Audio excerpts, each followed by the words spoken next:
Hello, everybody.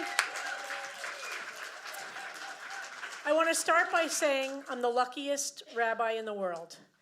I get to work with an amazing community of people, many of whom I hope are here tonight, either in person or via the internet. Congregation Beit Simchat Torah is a community that exactly expresses what I'm going to talk about tonight. How do we build, in good times and in difficult times, a profound, a bold, spiritual community of resistance and of love? That's our goal as human beings. It's our goal as Jews. It's our goal as sentient beings on this planet. Everything, I believe, has to be rooted in spirituality. It doesn't work for me if it's only strictly social activism. However, I think that those things are often translated and understood and maybe misunderstood in their characterization. I believe, to me, they are so deeply interwoven that it's impossible to separate the two, and one, for me, strengthens the other. We begin this coming week the holiday of Purim. We're in the second month of Adar, and we are told that when the month of Adar begins, we're supposed to feel joy. This is absolutely a very un-Jewish commandment. This is a weird commandment in Judaism, right? We're actually commanded to feel joy when the month of Adar begins. And we Jews who agonize, who are full of neurotic anxieties, are told that our life should feel joy in Adar. In this holiday of Purim, we read this amazing story, complex, nuanced, sometimes provocative and disturbing. But the piece I want to focus on tonight is the very famous moment in the story of Purim, where Mordechai turns to Esther. Esther, who has been living the good life. Yes, she's Jewish, but she has not had to deal with any of the downsides of being Jewish. She has lived, and her privilege in the palace has given her wealth and glory and extremely comfortable life. And at a certain point, Mordechai says to her, "Now your time has come." Who knows, in fact, Mordechai says to her, maybe it is for this exact moment you were created. And if you are alive at this moment, therefore, Mordechai says, you have a destiny to fulfill. I believe Mordechai's words speak to all of us wherever we are in the universe, which is, if you are alive now, it is because there is a reason you're alive now, and there's a reason that your soul has something unique to offer that the world is desperate to have. And our job is to figure out what it is and to offer it to the world. Many of us who come from New York City understood who Donald Trump was before the election. And the morning after the election, many of us had deep worries about what would happen to this country. The Friday after the election, I woke up and I said to myself, as worried as I feel as a lesbian, as a Jew, as a woman in this America, I wonder how Muslim Americans feel. The person who's just become president of the United States, or just become elected and will be president soon, began his entire campaign to be president by offering a speech that was anti-Muslim and anti-immigrant. He framed his entire candidacy on his anti-Muslim position. And I thought to myself, okay, I feel vulnerable, but how does a Muslim American feel today? And I called a friend of mine who's an Imam of a mosque in NYU, and I gathered a few people, and I thought to myself, as a Jew, how would I feel? What would I want from my neighbors at a moment of great anxiety? I'd want people to show up, to show me that they were actually aware of the vulnerability and the anxiety I was feeling as a Jew. So a few of us showed up at the mosque with very simple signs that said, Jewish New Yorkers support our Muslim neighbors. And we got 100 flowers at the flower district, roses, beautiful long stem roses, which, by the way, I've learned since, you don't give out long stem roses with the thorn still on. But I didn't know that then. But so we gave out 100 roses. And as we stood in front of the mosque, and hundreds and hundreds and hundreds of Muslims were coming to prayer that Friday because they were feeling anxious. But they assumed nobody else saw what they were going through then. And that we could see as they approached down the street and saw us, they weren't sure. Are we protesters? And you could see the anxiety in their body language and in their faces as they were trying to figure out who we were. And as they read the signs, you could see the smiles break open, and they hugged us and took selfies with us that they wanted to send to their mother in Pakistan or their sister in St. Louis. They were so shocked that non-Muslims showed up just to stand in front of the mosque and do a very inexpensive, easy to organize action of just being there. The Imam came out of the mosque and invited me to come in at the end of Jummah prayers to address the community.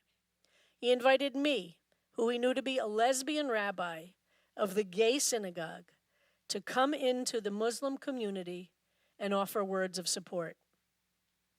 That began a relationship that we now call House of Peace. And I said to our community, many of whom are here and have done this, if we could have 3 people show up every Friday, can we, starting with the Friday of the inauguration, simply be there? We can't necessarily do everything to transform or change the anti-Muslim energy. Laws, bans, Supreme Court decisions. But we can do something. And that is to show as human beings we cared and we could show up. I learned this from all different things in my tradition. There's no replacing making a Shiva visit, right? If somebody is in mourning, there is something we could do as Jews. We can't take away the pain of the grief. We can't remove the tragedy of a tragic death. We can't transform what has happened to a family or to a close friend. But we can show up. And we are taught by our tradition the power of being present for somebody who is grieving is what matters. We can show up in the hospital. We're told that when we visit somebody in the sick, God's presence is at the head of somebody who is in a sick bed. We can show up.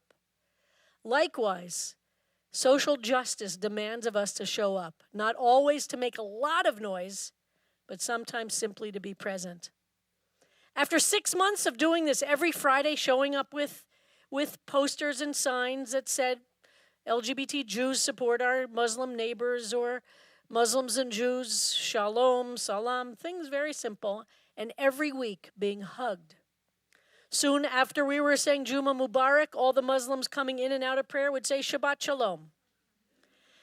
Once a month for about 8 months, we had programs at CBST to learn about Islam, because guess what? It turns out most of what we know about this other pretty big religion in the world is as deep as this. As deep as this. So we decided as a community we wanted to know more. And guess what? That's not expensive, and it's not hard to organize. We learned, we brought in speakers, we studied, we figured out all different ways that we could become more knowledgeable about a pretty major force in the world that affected us as Jews and as human beings all the time. Because there is a narrative of hate that we wanted to examine up close and say, where do we land on this narrative of hate?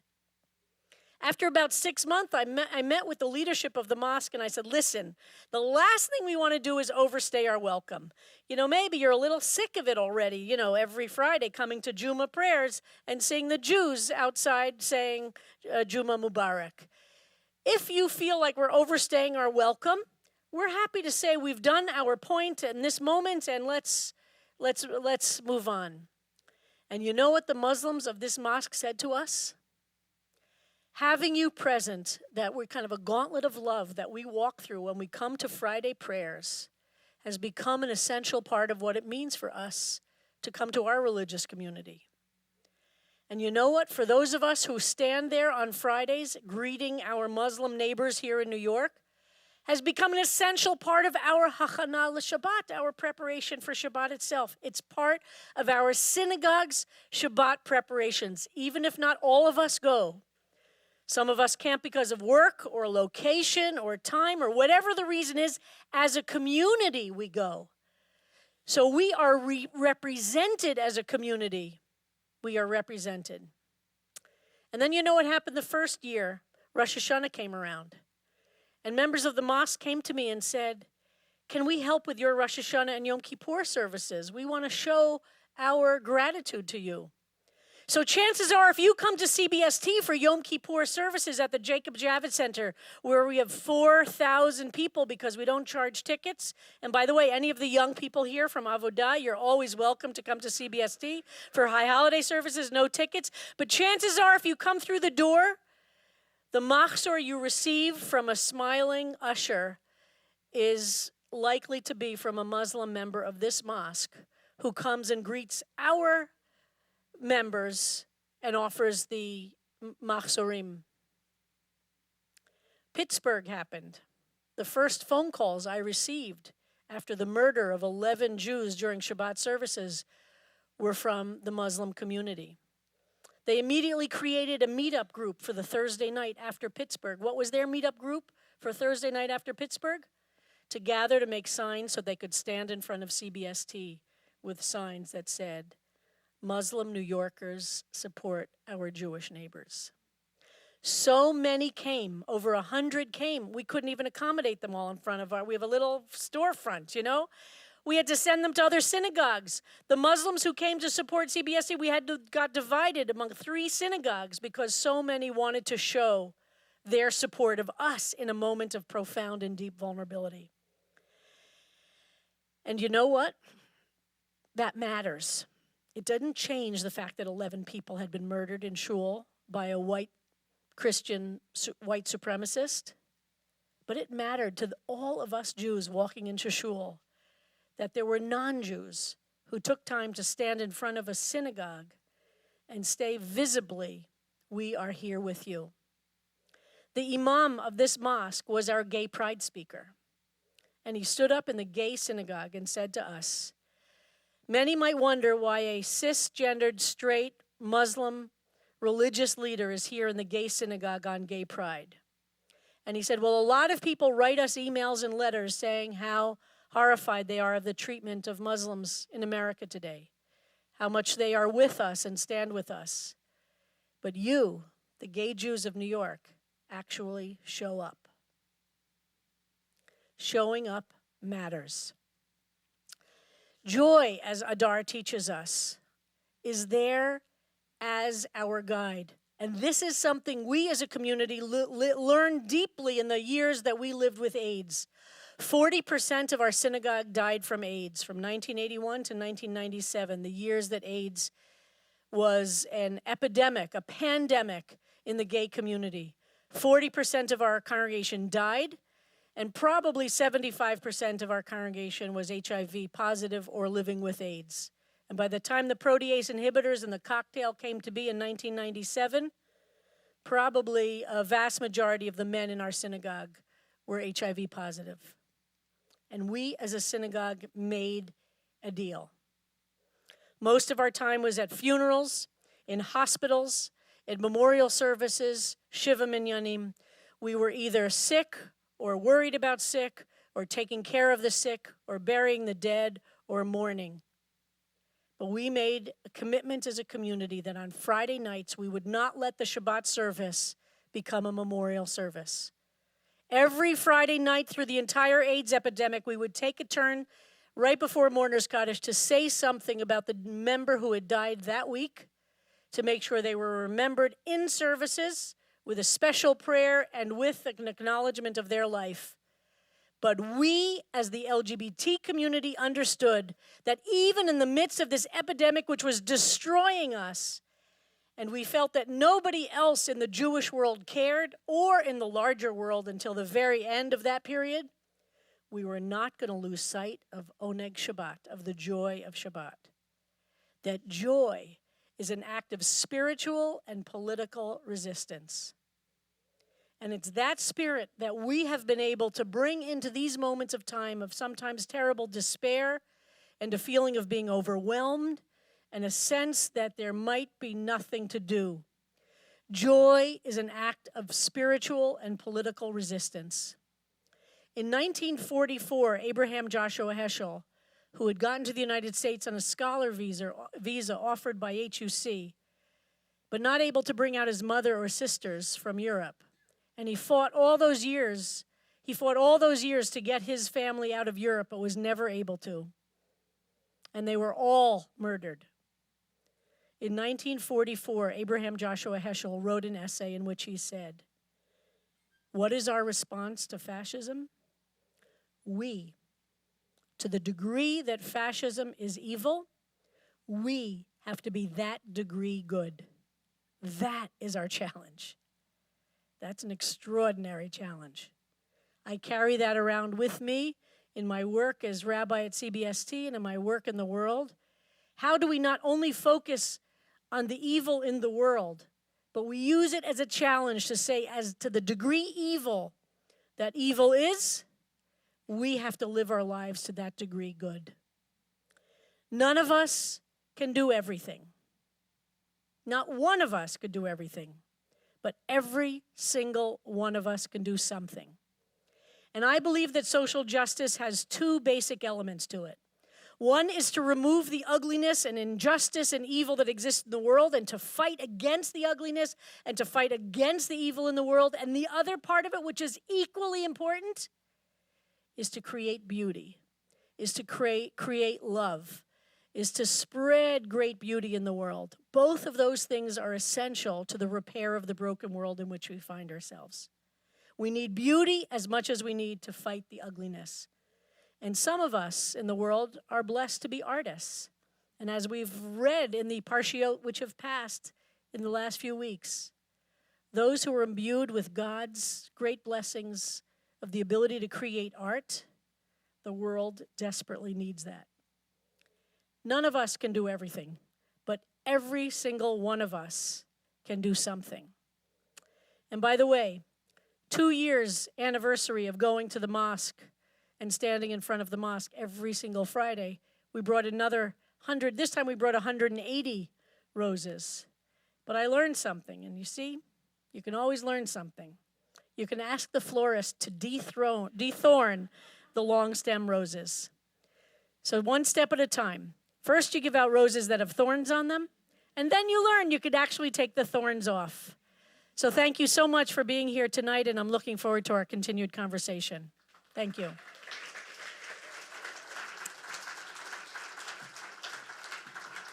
And I think we're going to continue the conversation, right? We're going to continue the conversation. Excellent. Stay put. Thank you so much, Rabbi Kleinbaum. Where do you want me? You want me here? I don't need to carry my own chair. The chair is already here. It's so exciting. Okay, thank you for that. So there are note cards in your handouts. So if you have a question that you'd like to ask, please feel free to write it down, and folks will be circulating to pick them up. And I have a few to get us started. I bet you want that. Thank you. Uh-huh. How's everybody doing? Let me say thank you to all the CBSTers who are here. Stand up if you're from CBST. This is what makes it all happen. So, you talked a little bit about the long view. Yeah. You've been with the community for a long time through the height of the AIDS crisis. CBST was started in 1973, which the world was very, very different for GLBT folks. How do you understand this moment in history based on the long view as you've seen it? Well, honestly, I think the LGBT community is really well positioned to have a long view. Yep. And many of us who are of my age bracket remember coming out in a very different world. And CBST, as you said, was founded in 1973. Take a moment to absorb the fact that in 1973, not a single Jewish organization, not a single rabbi, not a single synagogue in the world was calling for the full equality of LGBT Jews. Not a single one. The only thing on record besides Leviticus, which wasn't so good for the gay people, in 1965, the Reform Movement's women's group, the Women of Reform Judaism, issued a resolution calling for the decriminalization of homosexuality. So in 1973, the best thing besides Leviticus, which wasn't so good, on record about LGBT Jews was that homosexuality should be decriminalized. And by the way, no other Jewish group, not any other denomination, not the Reform Movement, not the Conservative Movement, not the Reconstructionists, not AJ Committee, not AJ Congress. Nobody agreed with the women of Reform Judaism. That was a radical position. So imagine this small group of people who in 1973 said, you know what? We want to be deeply Jewish and openly gay at the same time. That was a radical statement. They didn't think they were radical, and they didn't experience themselves as revolutionaries. But I think that's part of what we learn from that, is that everybody has to do something, and you lay the groundwork, and you can't always imagine. And most of those people who did those that first service, of course, we're told there were 10 or 15 people at the first service, but the number of people who told me they were at that first service, it's hundreds. But most of those people are no longer alive. I said most. I said most. I said most. I'm safe with that. I say most. But that group and that world of those first couple of years was very cautious. When I first came to CBST, there was a lot of concern when I led the whole action to get us to be part of the Salute to Israel Day parade. And many gay people were upset that I was doing it because it was making us visible. And there was a sense that we had to blend in and kind of stay below the radar to be safe. And so all of those years of understanding that kind of long view give us exactly what you're talking about. A sense that, change doesn't happen overnight, and that people have to keep on doing what they can do, whatever location they are. Lawyers can do what they can do. Right. Playwrights and artists can do what they can do. Journalists can do what they can do. School teachers do what they can do, et cetera, et cetera. And how has your activism grown and changed? And what have you learned over the last 27 years of doing this work? That's a great question. First of all, I didn't know I wanted to be a congregational rabbi. I come from an activist background, but when I went to rabbinical school, I didn't want to be a congregational rabbi. I thought synagogues were boring, and they seemed to be so insipid and dull, and nobody seemed to be alive inside of synagogues. Judaism that was living and breathing did not seem to be found in synagogues. So I went through a conversion process when I was in rabbinical school that I became the rabbi of the gay synagogue as a student in Atlanta, Georgia. And I did it kind of as a fluke. The student who was supposed to go became sick. The dean of the school asked me if I'd be willing to go, and this was 1986 or 1987. And I said, and this was before the internet, of course, so I said, well, I'll go, but I don't want it to be publicized because I don't want to be out because I'll never get a job again in the Jewish world. So she said, fine, you could go. Nobody has to know you're going. So I'm sitting in the school library at RRC, and I hear one of the school secretaries pick up the phone and say, does anybody know who's going to the gay synagogue in Atlanta? And I'm looking at my books thinking, oh, no. And I hear the other secretary who is, 2 offices away, I think it's Sharon Kleinbaum. And I'm looking around thinking, oh, no. And I'm just sinking in my chair. And then the other secretary says, who? And then the other secretary says, Sharon Kleinbaum, K-L-E-I. And the entire school heard, of course, because of the two secretaries. And I realized, you know what? Okay, I can't stay in the closet anymore. I had to learn that lesson. And, what you think you need isn't necessarily what you need. And it turned out I didn't need to be in the closet anymore. And I went down to Atlanta, Georgia, and I fell in love with this community of Jews. And we understood each other, the questions I was asking about life and spirituality and meaning of life and purpose of life and what did Judaism have to say. It was the exact same questions those people were asking. And we created this. I was a student there for several years, and it was in the height of AIDS, so I did many, many, many funerals there as a student. You have to remember, I was even at the Reconstructionist Rabbinical College in the 80s. I volunteered every Thursday night at the AIDS hotline in downtown Philadelphia, and I didn't tell anybody because I was afraid that would out me. That was the world for, professional Jews. And then I went to those of us who were in the rabbinical school or cantorial school. There was a conference that some people here have heard me tell the story of gay people who were professional Jews. It was 1985 turning 86, or 86 turning 87, I remember. And we were told which city to fly to and a phone number to call. By the way, with a payphone, of course. We had to find a payphone. and a phone number to call. And when we called the phone number, we were told where to go for this conference. And there were 35 of us there who were all deeply closeted in either education, rabbis, cantors, cantorial students, rabbinical students, and it was a really profound moment. And most of us who were there have gone on to become leaders in the LGBT Jewish world in different ways. So things have changed so enormously about LGBT things that at the point it is now, there's now a younger generation who's protesting me. And I'm the man. I've become the man. And it's interesting. So life is long, and it's real. And I get to learn. Our synagogue is unusual in the LGBT world in that we have people of many different generations. A lot of places in the LGBT world tend to be very age stratified, and I get to really learn from the 20-year-olds. But I'm also a bridge to the 80-year-olds. Right. That's awesome.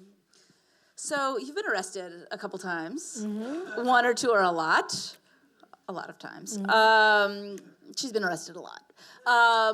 Talk to me about civil disobedience and how you understand what that is, what that does, how you situate it in your work more broadly.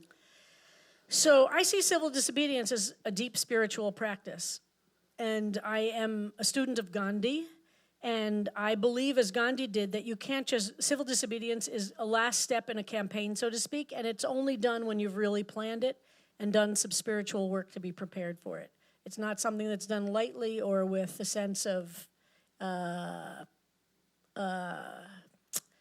flippancy. It's a profound act to say that somebody who, like me, I believe in law. I believe in a society built on laws. There are moments that it's important to break a law. And likewise to accept those consequences because you feel so aggrieved by a situation that it's necessary to make a physical statement with our own bodies. So I have been arrested. I don't see that as separate from the larger work in the world that I believe in. But I believe there are moments where it's really important to do that for some of us. I happen to be a natural-born citizen of the United States. It gives me a certain amount of privilege. I'm a person with white skin. That gives me a certain amount of privilege. And I'm aware that's going to be really different for people who are in different categories. Yeah. So the good Rabbi Kleinbaum and I were arrested as part of... I wasn't going to bring that up. But if you're 19 rabbis were arrested February 2017, protesting the Muslim ban. And we had a really profound few hours in the holding cell while they were processing us. And I remember this thing that you said that stuck with me. You said, there may come a time very soon where we are going to have to fill all of the jails. Yep. That things are going to be so dysfunctional that we are going to need to gum up the works in a profound way. I'm quoting Dr. King there, of course, in Montgomery, and Montgomery, and then in Birmingham, King felt at a certain point that the things had so collapsed in the situation in Birmingham in particular, that at a certain point that the job was going to be just to fill up the jails. And as difficult and as painful that it is, sometimes that's what has to be done. Yeah. How do you understand this moment in light of that statement? Well, we're at a pretty critical moment for the future of the world. I don't see this as a particular American issue. It's a global issue. It's a global moment we're in. And I always say American exceptionalism is a disease we have in America. 2 weeks before the election, people thought, it could never happen here, the dismantling of democracies. And 2 weeks after the election, Americans are saying it's worse here than it is anywhere else in the world. What's happening here in the United States with the attacks on the institutions and the norms of democracy is happening all over the world. This is a global phenomenon. It's happening right now in Israel, and as Jews, we have to be as passionately committed to the issues in Israel, which are collapsing and undermining and destroying the basic institutions of democracy there. And it's happening all over the world. Hungary, Turkey, it's a long list. So we are in the middle of a global wave, and we still have an open question about where this will land. And we have to ask ourselves, how do we want history to look back on us? If you believe in God, you have to ask, how do you want God to judge who we are and what we're doing? But even if you don't believe in God, and I always say, I believe in God, but I do not believe in a God who cares whether or not you believe in God. I don't believe in a God that petty. But I do believe in history for sure. And I think the question, if you have any question about the moment in time we're in, ask yourselves the question, how do you want history to look back on you in 70 years? The work we might be doing now might not have immediate impact in this next year or 2 or 3 or 5 or 10, but for sure we can be laying the foundation for what happens the day after. Absolutely. So you started to open this door a little bit. Can you say a little bit more about spirituality and social action and social justice work and how they reinforce each other and interface with each other? Well, like Gandhi and King, who both drew deeply from their religious faiths and their religious identities, I do too, and I do not think that my social activism exists at all in a vacuum from my spiritual life as a religious Jew. And I think it matters for a bunch of different reasons. One, you need to have the resources to deal with defeat and despair. And it's very hard if you only are looking at the empirical data right in front of your eyes. You know, it's because it could look pretty bad. And it's very easy to become distraught and full of despair and deal with defeats badly. But I believe that part of a rich spiritual life that emphasizes and our congregation is going to laugh right now, that emphasizes the muscles of gratitude on a daily basis will be able to help us get through the moments of despair and defeat. And we don't need to necessarily have quick fixes or great successes that are tangible.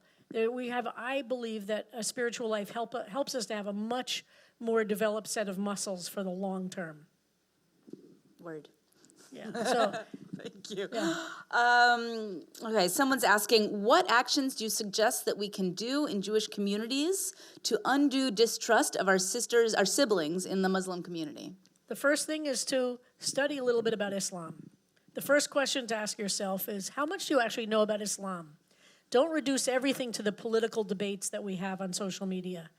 So like we've done at CBST, and you can continue to do as an individual, what are you doing to know more about Islam? The first question I always say, and again, I'm deeply influenced by Gandhi and King, is to be curious about the person who you might think is an enemy.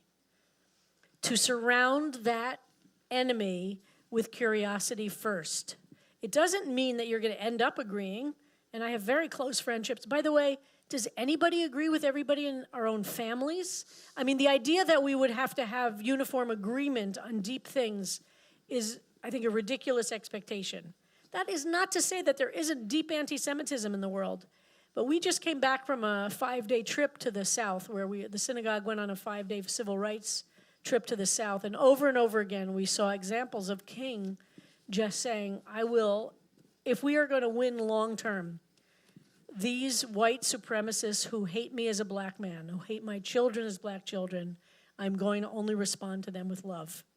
How come that was okay for King to do, but somehow for us, we somehow can't be in that role? We somehow see that as naive because we're really facing enemies. Well, King was really facing hatred and really facing enemies. And so I think the first challenge is to be super curious and to create places in which you can deeply know real-life Muslims, not just the caricatures that fill up the narratives of hate which our world is full of. And I think that transforms the world. There are more Muslims that you're going to find that are going to be able to engage and share that concern. I have several of my Muslim friends say, if ISIS were to invade America, they're going to come after me, meaning the liberal Muslim first, not after the Jews first. The idea that we don't have allies within the Muslim world is such a dangerous place to be. And we have to first and foremost be full of curiosity and full of good intention and expect good intention and build relationships. And it doesn't happen quickly. We now have these deep relationships with a mosque full of Muslims because we've been there every single Friday for over 2 years. Relationships don't happen quickly. Real relationships don't happen quickly. And I can now have deep discussions about areas on which there's disagreement after there's a real relationship. Thank you. Somebody asks, how do we teach this empathy to children? What does this look like? And particularly kids often get into children are narcissistic. That's how they're built. That's their job in some ways. But how do we? What can we do to help give them some of this lens? Well, this is so obvious. I hate to say it, but children watch how we act in the world. The first thing is they see how their parents' friends, how the adults in their worlds function, even if they don't fess up to it. And I think the values that we live, and I say this is the mother of 2 daughters who are now adults. You have to live in a way that your children see you practicing these words and not just preaching them. Children know the difference between, words and deep feeling. And so I think it's actually really simple, even though it's not easy as a parent to feel it. But if they see genuine, deep, real empathy, I think it happens. Yeah. Those of you you have young children might not feel so secure in that, but you have to plant the seeds. Yes, and you have to keep planting, and you have you have to not just lecture. You have you have to say to yourself as an adult, how am I the person I am? What are the values I live in my life, and how did the adults in my world teach me those values? Right. How did we learn those? How did we as adults learn those values? The Kutzker Rebbe said that if you force your children to study Torah, then they will force their children to study Torah. And if you sit and learn Torah yourself, then they will sit next to you and learn Torah. And it's true of everything. Yep. It's true of everything. Can you talk about attempts to frame the left as an anti-Semitic party? That's a fun topic. Well, I'm gonna say something that some people here have heard me say. I am really worried about what is happening in this country right now around these issues, not because I don't think they're real issues. I think there's Jew hatred and anti-Semitism in the world that's exploding. And I think we Jews are so sensitive and so vulnerable and so fearful. We react to the same degree to some of the same to expressions of it, and we're not able to distinguish. And we're not able to stay open and curious about people who might be our allies. We are a minority in this country. We are a tiny minority and a shrinking minority in this country. We will not be successful as Jews if we do not have deep allies with other people. It will not happen. We are, I think, I'm sure somebody here knows better than I do, but I think we're something like 0.5% of the U.S. population. Is that right? So somewhere like tiny. We're a tiny population in the United States and getting smaller. New York, it's sometimes hard to to recognize that, but our population is getting smaller in New York, by the way, which I don't know the specific demographics, but we're getting smaller. We have to have allies who are not Jews if we are going to have any degree of safety. That's just a reality. That means we have to work at allies with the people who are most likely to be allies with us, even if they're not 100% aligned with us on everything. And now we have this very complicated story happening of what's anti-Zionism, what's anti-Israel, what's anti-Semitism, and what are the overlaps. Absolutely, it's possible to be to see how anti-Zionism and anti-Israel is being weaponized by some in the anti-Semitic universe, and it's becoming weaponized. It's like a piece of ammunition that they're using. By the way, similarly, I believe to what happened in 1920s Germany with bankers in Germany. A lot of bankers were Jewish, by the way. A lot of the economy in some of that world had a lot of Jews involved, but it was weaponized by anti-Semites to become the source and the foundation of anti-Semitism. However, we have to be able to hold multiple truths at once, and this is where it becomes really difficult.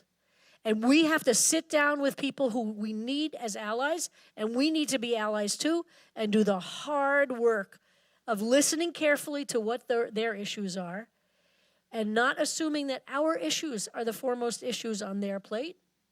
And the only way, like we know in every other situation, the only way somebody else will respect and listen to you is if they feel like you are respecting and listening to them. And we as a community sometimes have a hard time with that. When we feel vulnerable, when we feel fear, when we feel anxiety, we just attack. So I think we're making a serious mistake as a community. I think there's anti-Semitism. I think there's really dangerous anti-Semitism. I think the white supremacist movement, as Eric Ward has magnificently analyzed, is based in anti-Semitism. And that's who was in that church in the synagogue in Pittsburgh. I do not believe that Ilhan Omar is our enemy. I think she's somebody we need to build connections with, deepen our understanding, and call her out on things that are painful and difficult to us. And I believe that that's possible to do, but it takes a lot of hard work. It's a lot easier to issue statements of just total condemnation. The question is, what happens next? What happens next after you just issue these condemnations? And we have to keep, and this is where I channel Dr. King and Gandhi all the time.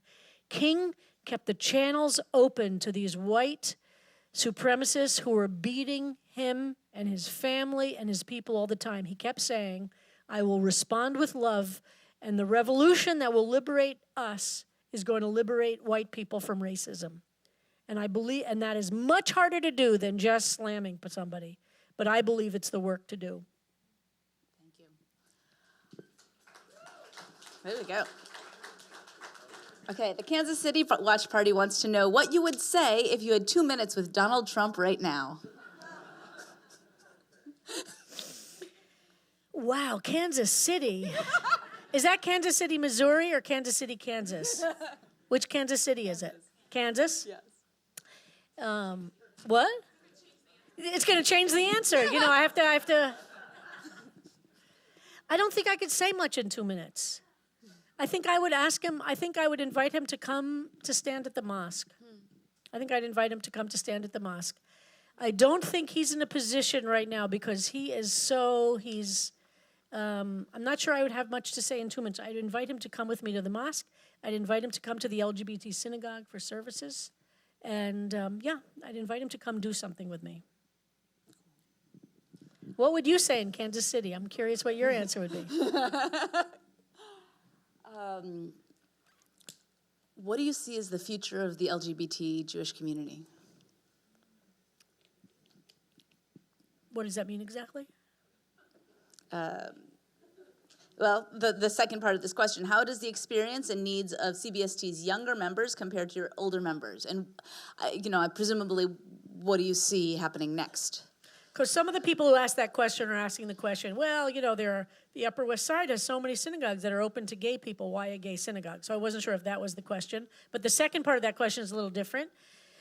When people ask me that question, I always say, one of my answers is, well, if you don't think there's room for LGBT people to ever be in the majority, do you support the state of Israel to exist? Like, does Israel have a role? Don't we support the right of Israel to exist, where the Jews can be a majority in a country?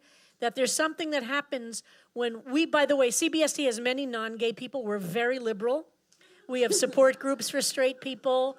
We have little chavarot where they can sit around and talk about their issues and what they need. But we're very liberal. But no, really. We have many non-gay people who are in the synagogue, of course. And the difference is the culture of the synagogue is deeply rooted in gay culture. We're not tokenized. I remember when I was starting as a rabbi, I got a phone call from a liberal rabbi in Boston who had a lesbian couple who was very active in the synagogue, and the congregation loved them. One was on the board, the other was the sisterhood president. And then one Friday night, this one lesbian couple brought 2 other couples. There were 6 lesbians sitting in a row in the synagogue. And people in the congregation came up to the rabbi. They're freaked out. Are we now going to become known as the gay synagogue? Are they going to take over? Is it now going to be, what's going to happen now that there are 6 lesbians sitting in a row? And you know what? They weren't totally wrong. Because tokenism means 2 people are never going to change the culture of a place, right? We know how that works. You need a certain, shishim, you need a 60th. But more people who come will actually affect the culture. It's not just going to be, frankly, it's a little bit like all other dominant cultures making room for subordinate cultures. And when there are more gay people, gay culture actually has some things to it. And so at CBST, we welcome everybody, but by being a dominant LGBT culture, we're not losing our identity. And we don't have gay pride once a year where gay stuff is talked about from the Bima, or there's one event where AIDS is mentioned, or there's one celebration. So that's really significant. The bottom line is, though, when I started at CBSC, there were 25 LGBT synagogues u'chavarot around the country, and now I think there might be 5. And so I think it's true. In most places, the synagogues are merging into other synagogues. But I think CBST has something very special. And we're creating something there with our commitment to music and to arts and to social justice and to community building that is in itself, I think, a model for the whole world. We're very diverse in terms of our Jewish backgrounds. We have people who are on every spectrum in terms of Israel, every spectrum in terms of religious practice, from atheist to Orthodox. We now have a Haredi rabbi on our staff. So we embrace this kind of pluralism and the difficulties it engenders with gusto. We love it. So I think that we have something to offer as a model for the community that I'm very proud of. Yes, there are real differences among younger and older CBST members, and they can't be simply characterized. But one of the big changes in the 40-something years since 1973, when the synagogue founded, was the entire explosion of understanding gender differently. Our concept of not accepting gender binary as an assumption, the revolution in language around queer and non-binary and non-conforming gender identities. CBST is hosting in a couple of weeks the first ever trans Jews and non-binary Jews convening. I think 150 people are coming from around the country for a convening, and it's exclusively for trans and non-binary Jews. And there are many rabbis. This simply was inconceivable in 1992 when I came to CBST. So that's a massive change in the way we look at gender and identity. The second thing is, because of reproductive technologies, not just social changes, but people can have children who could not have had children 27 years ago. Surrogacy exists, so gay male couples are having younger couples are having children. Many lesbian couples are having children through all different kinds of technologies that simply didn't exist or were very, very hard to access. So the whole world of the assumption of being able to have children is really different from the older members of our community and the younger members. The older members of our community, those of us who have children, by and large have children because of previous heterosexual relationships.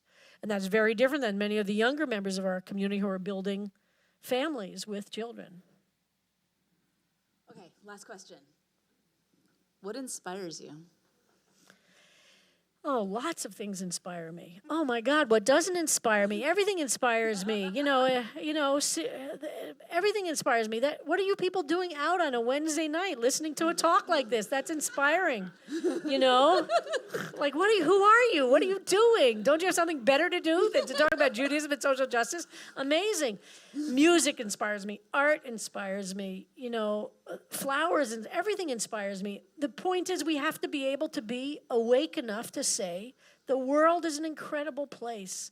Love exists, beauty exists, and we have to celebrate those things and really not lose sight of them. All of that inspires me. And so thank you. Thank you. Amen. Thank you to Rabbi Kleinbaum. Thank you all for coming. If there are evaluations that are going to be in your inbox. Oh my God, I'm getting evaluated too? Well, we're getting evaluated. Do I get a grade? Leave nice marks for the teacher. And there are tote bags waiting for you on the way out. So thank you.